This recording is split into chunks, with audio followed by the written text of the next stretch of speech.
मैं Rinku Kumar KPS academy में आपका फिर से अभिनंदन करता हूं। और मैंने इससे पहले जो वीडियो बनाई थी कुतुबुद्दीन मुबारक शाह खिलजी, ठीक है, ये अंतिम शासक था खिलजी वंश का। उसके बाद में फिर इसका जो वजीर होता है खसरो खान, ठीक है, इसकी हत्या करवा देता है। किसके?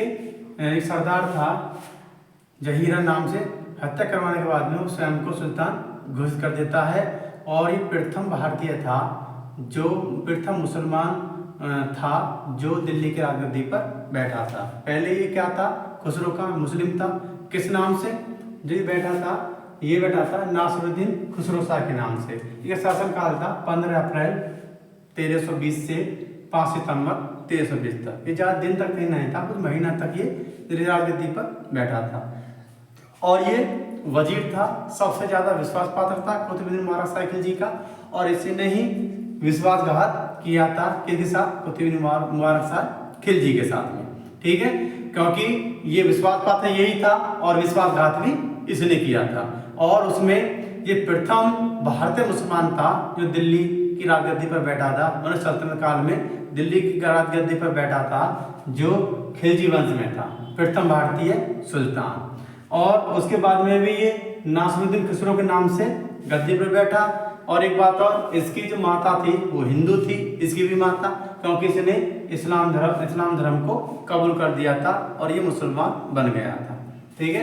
अब क्या आता है कि इसने अपने को पैगंबर का सेनापति, काफी फेमस क्वेश्चन आता है एग्जाम में, पैगंबर का सेनापति, ठीक है, नामक उपाधि धारण की थी। और इसको सत्ता को समर्थन देने के लिए, क्योंकि सत्ता को समर्थन पाने के लिए इसने शेख, संतों और सैनिक और जो सेनापति है उसके लिए काफी धन दिया। और धन देने के बाद में एक क्वेश्चन आता है कि सर्वाधिक धन किसको दिया था? तो सर्वाधिक धन दिया था जो चिश्ती संत, जो सूफी संत थे, निजामुद्दीन औलिया को। कितना दिया था?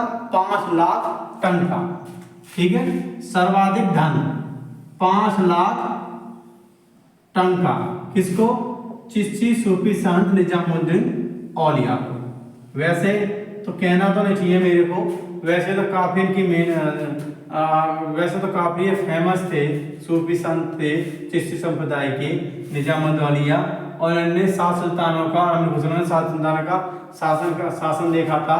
लेकिन देखो ये भी 5 लाख, इनको सबसे ज्यादा धन दिया था। कितना? 5 लाख टन का, ठीक है। जबकि ये एक संत थे, इनको ये इनका उद्देश्य है कि किस लिए लिया ये तो ये जाने। पर इसने जो नासिरुद्दीन खुसरो शाह ने सबसे ज्यादा धन दिया था 5 लाख टन का, वो आपके निजामुद्दीन औलिया को दिया था। उसके भी बावजूद जो विद्रोह था वो विद्रोह नहीं रुका और खिलाफ असंतोष बना रहा। क्योंकि कारण क्या था? एक तो इसने वजीर था किसका? कुतुबुद्दीन मुबारक शाह खिलजी का। और उसके बाद में भी विश्वास पात्र था कुतुबुद्दीन मुबारक खिलजी का। उसके बाद में इसने विश्वासघात किया, इसलिए ये भी कारण था जिससे कि इसको असंतोषी करना पड़ा। इसलिए इसने धन को भी लालच दिया था सैनिक, शेख, उलेमा के लिए, और धन का वितरण भी किया था। और सर्वाधिक धन दिया था 5 लाख टन का, निजामुद्दीन औलिया को दिया था। उसके बाद भी सुल्तान खुसरो शाह के खिलाफ भी असंतोष बना रहा, जिसका फायदा जो पश्चिमोत्तर जो भारत के मंगोल आक्रमण का जो दायित्व मंगोल आक्रमण को देख रहा था और असफल कर रहा था, क्योंकि उसने अभियान मंगोल सेनाओं को सबको हराया था, वहां से मंगोल आक्रमण होते थे पर वो सफल नहीं हो पाते थे। तो उस टाइम पे दीपालपुर, ठीक है, ये दीपालपुर के शासक थे सूबेदार, मतलब दीपालपुर के सूबेदार थे गाजी मलिक तुगलक, ठीक है। इसका जो फायदा किसने? गाजी मलिक तुगलक ने उठाया।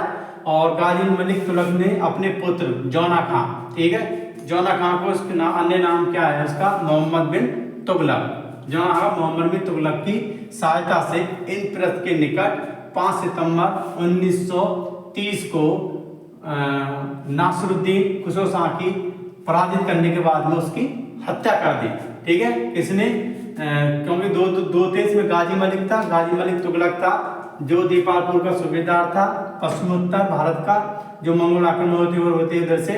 तो वो था, उसका एक लड़का था जो पुत्र, जिसका नाम था जौनखा या मोहम्मद बिन तुगलक, ठीक है। और इनप्रस दिल्ली के पास में, इनप्रस के निकट 5 सितंबर 1930 को, मतलब सॉरी 1920 को पराजित कर देता है किसको, नासिरुद्दीन खुसरो शाही को, और उसकी हत्या कर देता है। और हत्या करवाने के बाद में 8 सितंबर, ठीक है, 8 सितंबर 1320 को गाजी मलिक तुगलक स्वयं को सुल्तान घोषित कर लेता है और दिल्ली की राजगद्दी पर बैठ जाता है। और किस नाम से, और अभिषेक कराता है, किस, जो अभिषेक होता है, जो राजगद्दी पर बैठता है, किस नाम से, गयासुद्दीन तुगलक के नाम से राजगद्दी पर बैठता है। और अपना जो राज्याभिषेक करवाता है सीरी के किले में करवाता है। कौन, गयासुद्दीन तुगलक, मतलब गाजी मलिक तुगलक, ठीक है। एक बार देख लें, नासिरुद्दीन खुसरो शाह 15 अप्रैल 1320, 5 सितंबर 1320 मृत्यु होती है इसकी। एकमात्र भारतीय मुसलमान था जो सल्तनत काल में दिल्ली की राजगद्दी पर बैठा था। ये क्वेश्चन काफी फेमस क्वेश्चन है और ये क्वेश्चन पूछा जाता है अक्सर एग्जामों में। उसके बाद में इसने पैगंबर का सेनापति, किसको, नासिरुद्दीन खुसरो ने अपने को क्या बोला, पैगंबर का सेनापति नामक उपाधि धारण की थी, ठीक। उसके बाद में अपनी सत्ता को समर्थन दिलाने के उद्देश्य से शेख संतों के बीच धन वितरित किया और सर्वाधिक धन दिया था 5 लाख टन का चिश्ती सूफिसान निजामुद्दीन औलिया को दिया था। इसके बावजूद भी नासिरुद्दीन खुसरो शाह के खिलाफ असंतोष बना रहा, जिसका फायदा पश्चिमोत्तर भारत के मंगोल के विरुद्ध दीपालपुर के सूबेदार गाजी मलिक तुगलक ने उठाया इसका फायदा। और गाजी मलिक तुगलक ने अपने पुत्र जौनखा, मतलब मोहम्मद बिन तुगलक की सहायता से इनप्रस के निकट 5 सितंबर 1320 को नासिरुद्दीन खुसरो शाह को पराजित करा। पराजित करने के बाद उसकी हत्या कर दी। और हत्या करने के बाद में जो गाजी मलिक तुगलक था, 8 सितंबर, ठीक है, 8 सितंबर 1320 को गाजी मलिक तुगलक ने स्वयं को सुल्तान घोषित कर दिया। और स्वयं को सुल्तान घोषित करने के बाद में क्या होता है कि सीरी के किले में गाजी मलिक तुगलक ने सीरी किले में अपना राज्याभिषेक करवाया और गद्दी पर किस नाम से बैठा, गयासुद्दीन तुगलक नाम से गद्दी पर बैठा। और आगे चलकर इसने एक वंश की स्थापना की जिसका नाम है तुगलक वंश, ठीक है, जिसका नाम है तुगलक वंश। आपका वंश 2 हो गए, एक तो खिलजी वंश, एक तो गुलाम वंश हो गया, उसके बाद में खिलजी वंश हो गया। खिलजी वंश के बाद में क्या आता है, तुगलक वंश, जो आगे मैं वीडियो में आपको बताऊंगा। केपीएस एकेडमी हिस्ट्री चैनल को सब्सक्राइब करें, लाइक करें, बेल आइकन को प्रेस करें, कमेंट करें, अपने दोस्तों को शेयर करें, ठीक है। धन्यवाद।